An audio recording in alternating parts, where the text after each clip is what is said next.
እጅግ ያሳዝናል። በእውነት የኦርቶዶክሳውያን ግድያ አሁንም እንደቀጠለ መሆኑ ተሰምቷል። በሽርካ ወረዳ ላይ ትናንት ሌሊት ለዛሬ አጥቢያ 3 ሰዎች ተገለው ቃጠሎ ምክንያት በወይራ ሰፈር የምትገኘው ንዋተ ገነት ቅድስት አርሴማ ቤተክርስቲያን ከታቦቱ በስተቀር ሙሉ ለሙሉ ንዋተ ቅድሳት ሳይቀሩ በእሳት አደጋው እንደወደሙ ዛሬም ነገም ቀኝ እጅም ሆነ ህይወቴ ቅድስት ቤተክርስቲያን ውስጥ ነው። ይሄንን ለማለት የወደድኩት አገልግሎት ላይ የምታው በተለያየ ላይ እንደው አገልግሎቱን ስታዩ ምንድነው የሚላለ ጠያቂ አለ፣ ኮሜንት የሚያረግ አለ።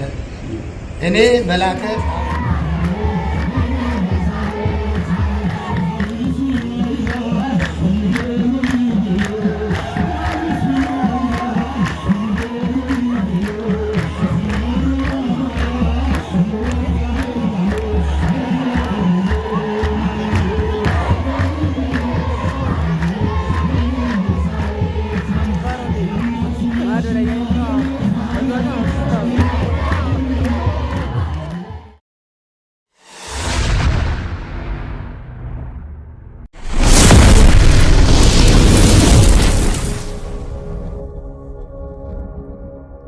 ያሳዝናል። ይህ የምትመለከቱት ቤተክርስቲያን ሌሊቱ በእሳት አደጋ ሙሉ በሙሉ መውደሙ ተሰምቷል። በአዲስ አበባ ሀገረ ስብከት በኮልፌ ቀራኒዮ ክፍለ ከተማ ቤተ ክህነት ስር የወይራ ሰፈር ገነት ሰማይ ቅድስት አርሴማና መንበረ ብርሃን እጨጌ አቡነ ዮሐንስ ቤተክርስቲያን የሚገኝ ሲሆን ዛሬ ሌሊት እንግዲህ በእሳት አደጋ ምክንያት የቅድስት አርሴማ ቤተክርስቲያን ሙሉ በሙሉ ወድሟል። ከታቦቱ በስተቀር ሌሎች ንዋያተ ቅድሳት ሙሉ በሙሉ በአደጋው ምክንያት መውደማቸው ነው የተገለጸው ሲል የአዲስ አበባ ሀገረ ስብከት ሚዲያ ተንገላቷል። በማስተዋል እያዩ ኮንሰርት ያልተጠበቀ ነገር አጋጥሟል። ይህ መረጃ ሌሎች እንደርሼ ማድረጋችሁ እንዳትረሱ። አዲስ የሆናችሁ ፎሎ አድርጉ። እንግዲህ በጣም ተወዳጅነት ካገኙ የቅርብ ጊዜ አልበሞች መካከል የማስተዋል እያዩ አልበም ይጠቀሳል። ይህንንም ተከትሎ ብዙዎች ኮንሰርት እንዲያዘጋጅ ሲጠይቁት ነበረ። እንግዲህ በሚሊኒየም አዳራሽ ኮንሰርቱ ተዘጋጅቶ ብዙዎች ቲኬት ቆርጠው እንግዲህ ኮንሰርቱ በሚሊኒየም አዳራሽ ተከናውኗል።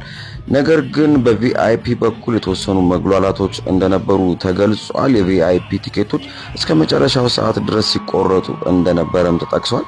ይህንን ተከትሎ እንግዲህ ቪአይፒ ቲኬት የቆረጡ ሰዎች በቪአይፒ በኩል መግባት አልቻሉም ማለት ነው። ነገር ግን መጨረሻ ላይ ወደ ኮንሰርቱ በመግባት ኮንሰርቱን ታድመዋል። በአጠቃላይ ኮንሰርቱ ላይ የነበራችሁ ሰዎች እንዴት አገኛችሁት? የማስተዋል እያዩ ፐርፎርማንስ እንዴት ነበረ የሚለውን ነገር እስኪ ኮሜንት ላይ ሀሳባችሁን ጻፉልን። መረጃ ሌሎች እንደሼር ማድረጋችሁ እንዳትረሱ። አዲስ ሆናችሁ ፎሎ አድርጉ። መልካም ቀን።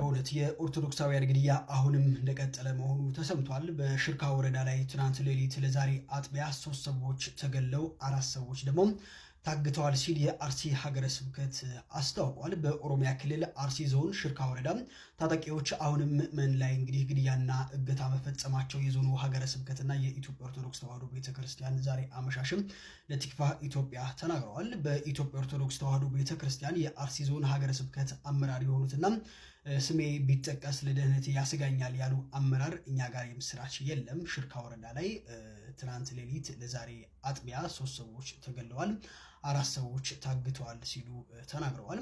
ግድያው የተፈጸመው በአርሲ ሆንቆሎ ዋቢ ወረዳ ድንበር በሆነው በሽርካ ወረዳ ልዩ ቦታው ሚታና ቀበሌ ገበሬ ማህበር መሆኑንም ለቲክቫ ኢትዮጵያ ተናግረዋል። እየተፈጠረ ያለው ነገር የሚያሳዝን ነው በማለት በግድያው ጥልቅ ሐዘን እንደተሰማቸው የገለጹት የሀገረ ስብከቱ አካልም ጉዳዩን ለጠቅላይ ቤተ ክህነት ከማሳወቅ ውጪ ምንም ማድረግ እንዳልቻለም ቃጠሎ ምክንያት በወይራ ሰፈር የምትገኘው ንዋተ ገነት ቅድስት አርሴማ ቤተክርስቲያን ከታቦቱ በስተቀር ሙሉ ለሙሉ ንዋያተ ቅድሳት ሳይቀሩ በእሳት አደጋው እንደወደሙ ነው የተነገረው። የአደጋው መንስኤ ነው የተባለውም የኤሌክትሪክ መስመር ችግር ምክንያት ሲሆን ቤተክርስቲያኗ ሙሉ ለሙሉ ከዚህ ወደዚህ ነው የተቀየረችው። እጅግ በጣም በሚያሳዝን ሁኔታ እዛ አካባቢ ላይ የሚገኙ ማህበረሰቦች እንዲሁም ደግሞ ምዕመናን አዝነውና ተክሰው እንግዲህ ዛሬ ጠዋቱን አካባቢ ላይ ተገኝተዋል። በአዲስ አበባ ሀገረ ስብከት በኮልፌ ቀራኒዮ ክፍለ ከተማ ቤተ ክህነት ስር የምትገኘው ሰማይ ገነት ቅድስት አርሴማ ቤተክርስቲያን እንዲሁም ደግሞ መንበረ ብርሃን እጨጌ አቡነ ዮሐንስ ቤተክርስቲያን ነበሩ። ነገር ግን ቅድስት አርሴማ ቤተክርስቲያን በአደጋው ምክንያት ሙሉ ለሙሉ እንደተቃጠለች ነው የተነገረው። ታምራዊ በሆነ ሁኔታ ታቦቱ ምንም አይነት አደጋ እንዳልደረሰበት እንግዲህ ተነግሯል። የመረጃው ባለቤት የአዲስ አበባ ከተማ ሀገረ ስብከት ነው። በአዳዲስ መረጃዎች መልሳለሁ። የፕላስ ምልክቷን ተጫናችሁ ቤት በማለዳ አሳዛኝ ዜና ተሰምቷል። በምስሉ ላይ የምትመለከቱት ቤተክርስቲያን ሙሉ ለሙሉ ወድሟል። በአዲስ አበባ ሀገረ ስብከት በኮልፌ ቀራኒዮ ክፍለ ከተማ ስር የወይራ ሰፈረ ገነት ሰማይ ቅድስት አርሴማና መንበረ ብርሃን እጨጌ አቡነ ቅዱስ ዮሐንስ ቤተክርስቲያን የሚገኙ ሲሆን ዛሬ ሌሊት በሚያሳዝን ሁኔታ እንደምትመለከቱት ቅድስት አርሴማ ቤተክርስቲያን ሙሉ ለሙሉ ወድሟል። የአዲስ አበባ ሀገረ ስብከት ሚዲያ እንደዘገበው ከሆነ የቃጠሎ መነሻ የኤሌክትሪክ ችግር መሆኑንና ከቃጠሎውም ከታቦቱ ውጪ ሌሎች ንዋየ ቅዱሳት ሙሉ ለሙሉ ወድመዋል።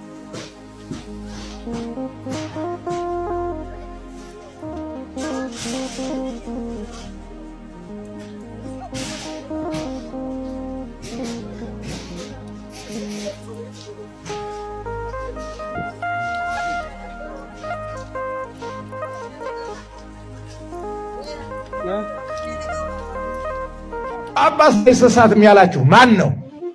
ማን ነው እንዲህ ያላችሁ? ሊዮን እኮ ፓትርያርክ ነበር፣ ተወግዞ ተለየ። ንስጥሮስ እኮ ፓትርያርክ ነበር፣ ተወግዞ ተለየ። መቅዶኒዎስ ጳጳስ ነበር።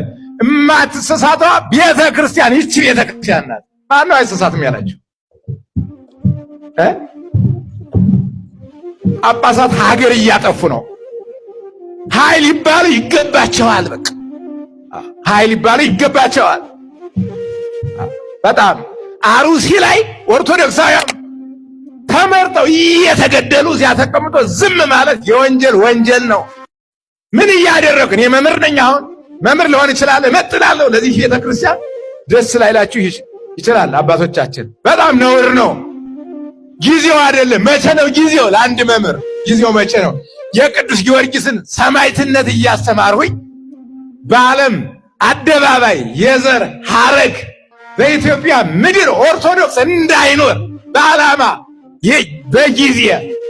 በጊዜ በጉልበት ሂድን አንድስ የምትሉት ስውር እጆች ብዙ ጊዜ የፈጁ ስውር እጆች እያማሰሉ እየገደሉን እከሌን አትንካው። ስለ ግለሰብ ኃጢአት አልናገርም፣ የኔን የሚነግረኝ ያስፈልጋል።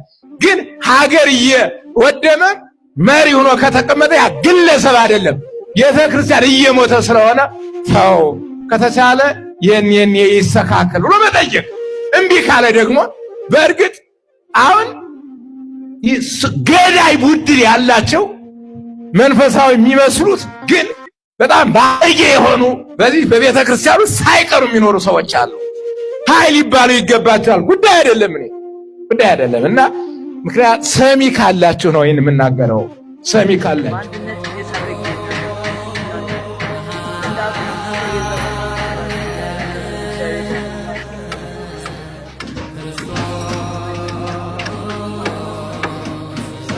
ዛሬም ነገም ቀኝ እጄም ሆነ ሕይወቴ ቅድስት ቤተ ክርስቲያን ውስጥ ነው። ይሄንን ለማለት የወደድኩት አገልግሎት ላይ የምታው በተለያየ ላይ እንደው አገልግሎቱን ስታዩ ምንድን ነው የሚላለ ጠያቂ አለ፣ ኮሜንት የሚያደርግ አለ። እኔ መላከ ታቦር ከነፈ ርግብ እባላለሁ። ያሳደገች ቅድስት ቤተ ክርስቲያን ስትሆን አስተዳዳሪ ነኝ። ግን አስተዳዳሪ ሆኜ ለቅዱስ ለኪዳን ብቻ ልነሳ። በእውነቱ አንድ ሰዓት ቢደወል 2 ሰዓት ቢደወል ከዛ ማህሌቱን አድሬ የአስተዳዳሪነትን ስራ ደግሞ እወጣለሁ። ያ ምንድን ነው? የሐዋርያዊነትም የመምህርም ስራ ስለሆነ ያንን ነው። ምናልባት ይህ እንቅስቃሴው የዚያው የጸጋ ስጦታ ነው እንጂ በሌላ መልክ እንዳትወስዱት አደራ እላለሁ። ይሄን ደግሞ በበጎም ያያችሁት በክፉም ያያችሁት እኔ በእውነት ይህን ይመስላል። እናቴም መሰረቴም ቅድስት ቤተክርስቲያን ናት መሆኗን ይህን በግልጽ መናገር እችላለሁ። ክብር ለእግዚአብሔር።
ገልጸዋል። በትናንትናው ዕለት በአዳማ አንድን ወጣት የታክሲ አገልግሎት የሚሰጡ በመምሰል ታክሲ ውስጥ ካስገቡ በኋላ ንብረቱን ዘርፈው ከታክሲ ሲወረውሩት የሚያሳይ ምስል በማህበራዊ ሚዲያ መሰራጨቱ ይታወሳል።